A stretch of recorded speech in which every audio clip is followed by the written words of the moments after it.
Hello, I'm Len Jarvis, contributing editor for Across the Fence, and we have traveled halfway around the world to visit the Kingdom of Bhutan. We are here to witness a sacred festival called the Techu and to visit schools that have been a part of a cultural exchange with schools in Grand Isle County back in Vermont for more than 15 years. It's going to be quite an adventure, and we are happy you can join us for this once-in-a-lifetime experience. The first question that I'm usually asked is, where is Bhutan?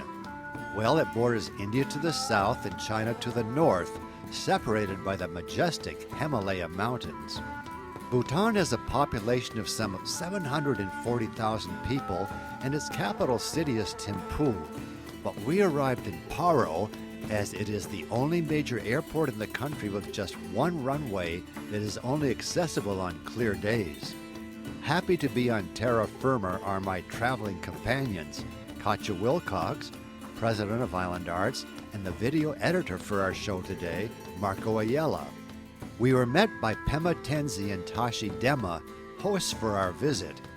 Pema is a road engineer with the Ministry of Human Settlement, and Tashi is a reporter for Bhutan's national newspaper, and we bonded immediately.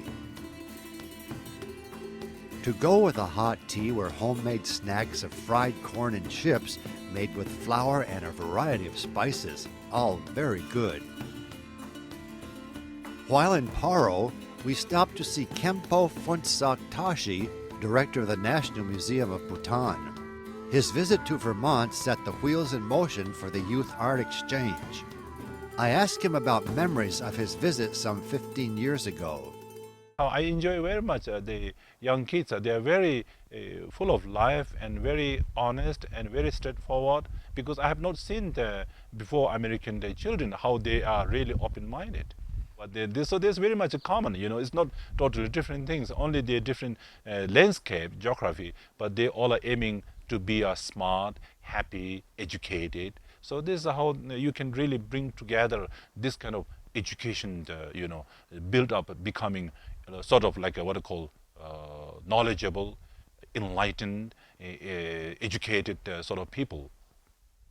Our home base while here would be its capital city, Thimphu, about 30 miles away, but because of steep mountain roads, it seemed more. And there is always construction as Bhutan tries to keep up with its growing tourism business. But when you see things like this, you realize they have a long way to go. Can you imagine what their backs must feel like at the end of the day? We were happy to finally arrive at the entrance to Thimphu City, and to the right you see the sign, "Long Live Our King." Kaiser Namgyal Wangchuck is the fifth and current reigning king of the Kingdom of Bhutan. He attended Phillips Academy and Wheaton College, both in Massachusetts. We stayed at the Yedzin Guest House. It's close to city center with nice rooms and friendly staff. Hello, welcome sir. With some 80,000 people, Thimphu is a very laid-back city despite being the political and economic center for the country. When you see happy, well-fed dogs snoozing on the street, you know things must be good. There are no stoplights, and traffic management is left to white-gloved officers who direct the orderly flow of vehicles. I don't remember hearing one honk of a car horn. The city is kept immaculately clean, with shops and stores that sell everything from local arts and crafts to items from around the world. But more fun to explore is this enormous market, where every weekend farmers bring fresh produce and locals from miles around come to do their food shopping. Some things look quite familiar and some very different.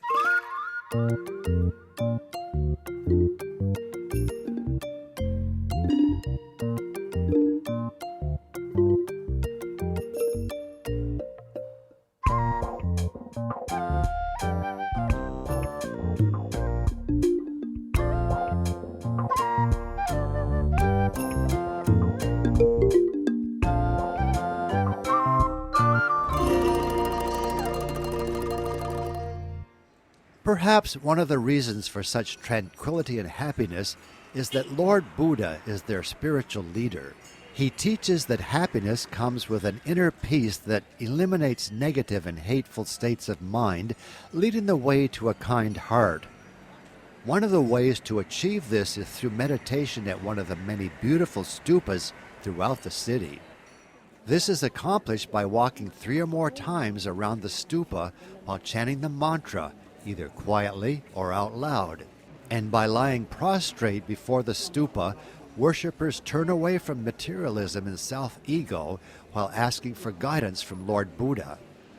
They believe that spinning a prayer wheel, large or small, produces the same good karma as walking around the stupa, and the more revolutions one makes, the greater the blessings. But Lord Buddha is very aware of the limits of the sick and elderly, and understands that everyone does the best they can. Happiness never decreases by being shared. Just as thousands of flames can be lit from a single candle, the life of that candle will not be shortened. A stupa and the prayers represent the holy mind of all Buddhists.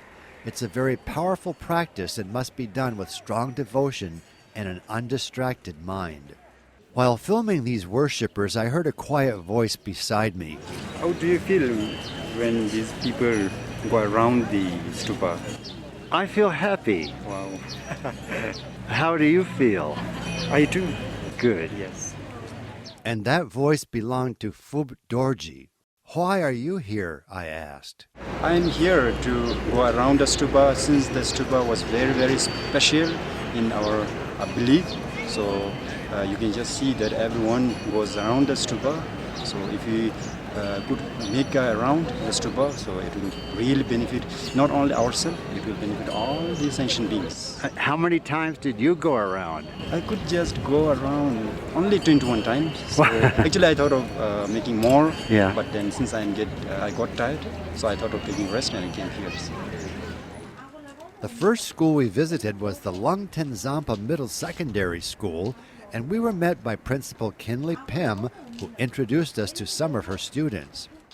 Remember this morning I was telling you all that we have a few guests today here in the school. So I have the 3 people who have come from Vermont in the United States of America, and then they are the ones who are trying to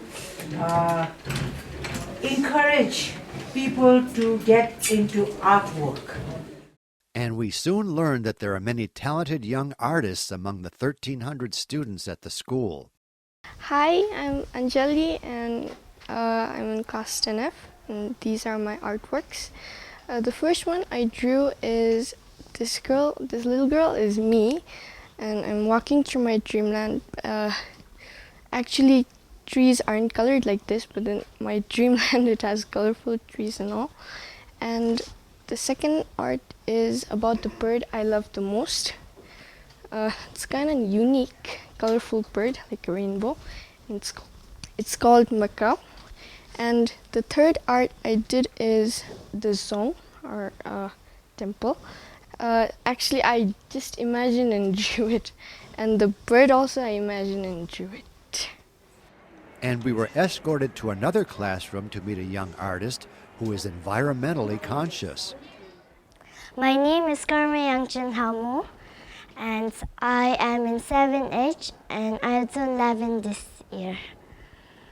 I drew that picture because the upper half means that there are fires and the water is bad and they're throwing rubbishes all over, and the lower half means that they're throwing rubbishes in proper place and they're swimming in clean and nice water. It is important to have a city clean to be healthy. And to conclude our visit, Principal Pem escorted us to the library where she had a surprise. A painting Katja brought to the school 4 years ago, done by students at the Alberg School. I'm surprised that you kept it for 4 years. My goodness. As we left, the students bid us Tashi Delek and told us not to miss the celebration in honor of Guru Rinpoche. We're in Paro at the Ringpung Zang Monastery, built in 1638, to observe the spring Seishu, where people come from miles around to feast and dance. I'm told the dances are performed by anyone from monks to young children who wear amazing masks and costumes that are all handmade. The festival honors Guru Rinpoche, the saint who brought Buddhism to Bhutan. We were honored to be a part of this annual event that is so sacred to the Bhutanese people. Bhutan has a national dress code, as you can see. The men wear knee-length robes called gos, and the women wear an ankle-length dress called kira, over which they wear colorful blouses. Walking into the ceremonial grounds was like stepping into another world. I was spellbound with the sounds of monks playing ancient horns and drums and the smell of smoke from the ceremonial fires. This is the Black Hat Dance, where the performers assume the role of yogis with the power to subdue and create life.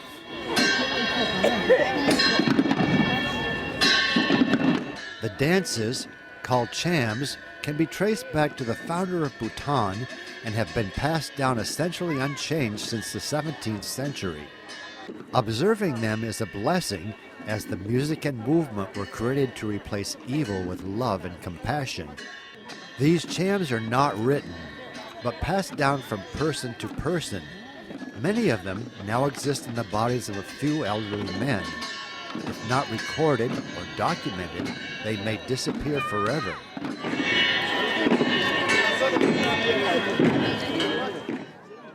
This dance pays tribute to the warriors who defended Bhutan from invasions by Tibetan troops many centuries ago.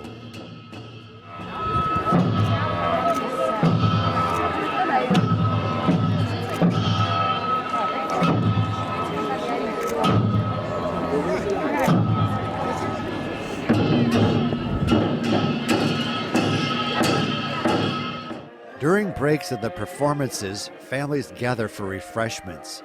Many of them had walked for miles to be here, but like everywhere else, boys will be boys. The celebration would continue many more hours, but it was time to visit another school in the Island Arts Cultural Exchange. These are some of the children at the Jingmi Namgyal School in Thimphu, with more than 1,200 students and 53 teachers. We have the guests. They have come from United States of America to visit Bhutan. We were introduced by Sonam Chiring, the vice principal, who asked Katja for some information about Island Arts.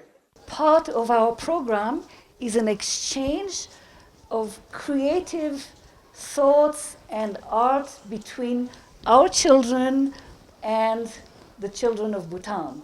So any of you who is interested, and now I understand you have an internet connection, you can go to islandarts.org and see what it's all about. Once you do the art and join this exchange program, your artwork can be seen throughout the world. Thank you.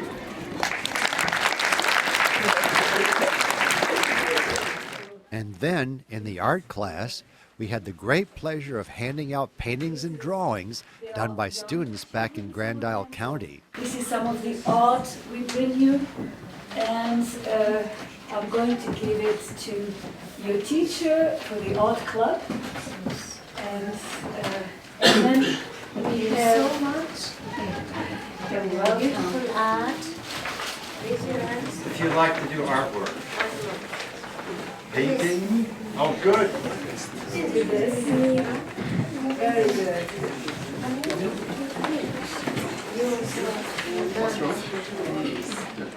Next, we went to visit the 5- and 6-year-olds, and after handing out some art supplies and candy, they wanted to sing for us.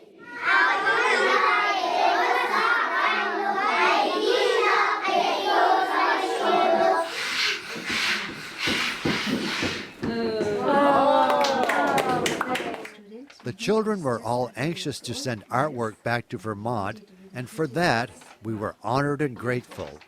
Would you like to have this as a gift? Thank you. Thank you very much. Let the friendship be long lasting. And as we left, the Bhutan Island Arts connection was made even stronger with these friendship bands placed around our wrists by Mrs. Basnett and Vice Principal Cheering. On our way back to the hotel, we made a couple of quick stops. The first to see the national animal of Bhutan, the takin. It is only found in this part of the world, and they have adapted to survive the bitter cold winters of the high Himalayas. A thick outer coat is grown to keep out the chill, which they shed in the summer, and this takin is ready for it to go. And that big nose contains large sinus cavities to warm up the air before it is inhaled into the lungs. Takin babies are much darker than adults to give them protection from predators. Usually very playful, they were quite subdued today.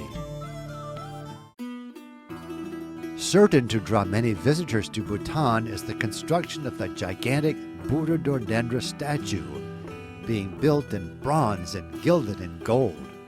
Upon completion, it will be one of the largest Buddha statues in the world at 169 feet and the most expensive at $47 million plus. The statue will hold more than 100,000 smaller statues with the names of sponsors who donated funds for this project that was prophesied centuries ago to bestow blessings, peace, and happiness on the whole world. Throughout the history of Bhutan, the bow and arrow were an important means of survival for food and from attacks by ancient enemies. Archery was declared the national sport in 1971, and the country maintains an Olympic archery team. Every village has a field for the sport, and competitions are held during holidays and on special occasions, and our visit was considered such. The event was organized by Kado, a former colonel in the Bhutanese military who helped bring Bhutanese archers to the Champlain Islands more than 15 years ago. The day began with an offering to the deities. Okay, cheers. Cheers. Every competition begins with prayers and jubilation for the safety of the archers and spirit of healthy competition. Bhutanese archery teams number 13 players, and choosing members is a boisterous and competitive event, with each captain trying to outdo the other by promising special prizes and awards to entice the best archers to their team. The skill required is considerable, as the distance to the target is 476 feet, so far away that I could barely see it. The small targets are cut from wood with a brightly painted bullseye, called a carré, and the first team to score 25 points wins. Women in Bhutan rarely compete, but prefer to support their husbands by singing and preparing their best foods, such as pork ribs, beef with noodles, potatoes with cheese, and the main dish of town, chili cheese. When the archers get tired and hungry, they take a break to eat and drink. The spirit of the game is forgotten, and it's time for good cheer and camaraderie. And what fun it was! Everyone sits on the ground and enjoys themselves, much like a Sunday picnic at home. We felt most honored and privileged to be a part of this celebration that is so entwined in the history and culture of Bhutan. After an hour or so, it was back to the competition, and as they had all during the match, the women sang traditional songs that have been performed in this mountainous country for hundreds of years. We loved the children, the next generation, and wondered what impact the arrival of television and the internet will have on their future and the Kingdom of Bhutan. The children over here are learning English in their school, and Tille Pelden has agreed to read a story from one of her books. I quarreled with my brother. I don't know what about. One thing led to another, and somehow we fell out. The start of it was slight. The end of it was strong. He said he was right. I knew he was wrong. This is Samton Dorji, He is an artist and wants to send some of his drawings back to America with us. We were invited for a quick look at Colonel Cotto's house that is built on 3 levels. All cooking is done on ground level using a wood fire, while just outside children played badminton and kittens frolic. And from the upper level, there's a nice view of the fertile land where wheat and barley are grown, and surprisingly rice, thanks to water supplied by snowmelt from the Himalayas. Also, there are a small herd of cattle that supplies milk and meat for the extended family that lives here. It was almost dark when the game concluded and the winning team celebrated with a victory song and dance. What an unforgettable day with the people in this mountain town.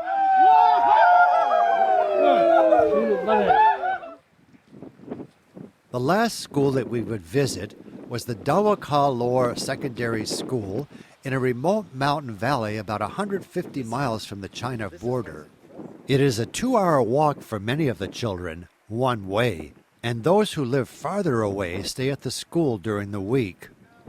We were met by the principal, Nima Sherpa, who invited us for tea while the students had lunch, and we were joined by Mr. Sarki, the art teacher. Since the children travel so far to attend classes, they are provided lunch, which they are grateful to have, even though it is just a bowl of rice with a spicy vegetable sauce. The cook wanted to show us the storage room where the rice and potatoes are kept, but he was most proud of the new pressure cooker the school had purchased to replace the old wood stove, making his job so much easier. Things are very basic here, but the children are happy with their bowl of rice. The boys sit on one side of the room and the girls on the other.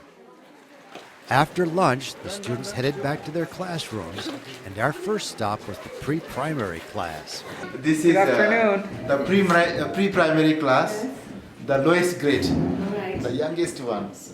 And they wanted to sing for us.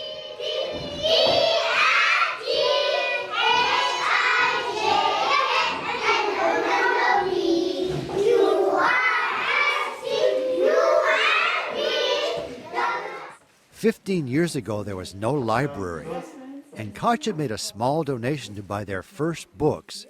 She was amazed and happy to see the change. It is growing so much. I'm impressed.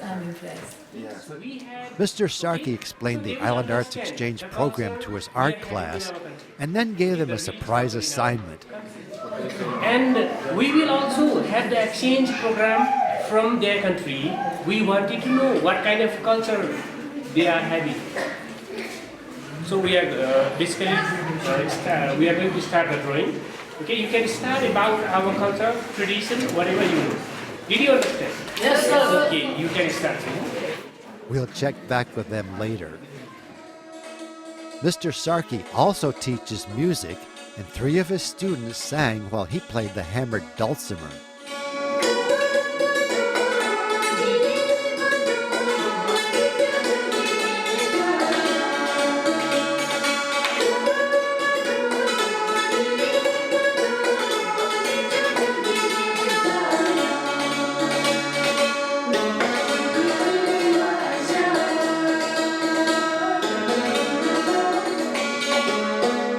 Thank you very much, girls. Very nice. When we checked back with the young artists, they were making good progress and had more than 25 drawings ready for us by the time we left. They don't waste time at the Dawaka school.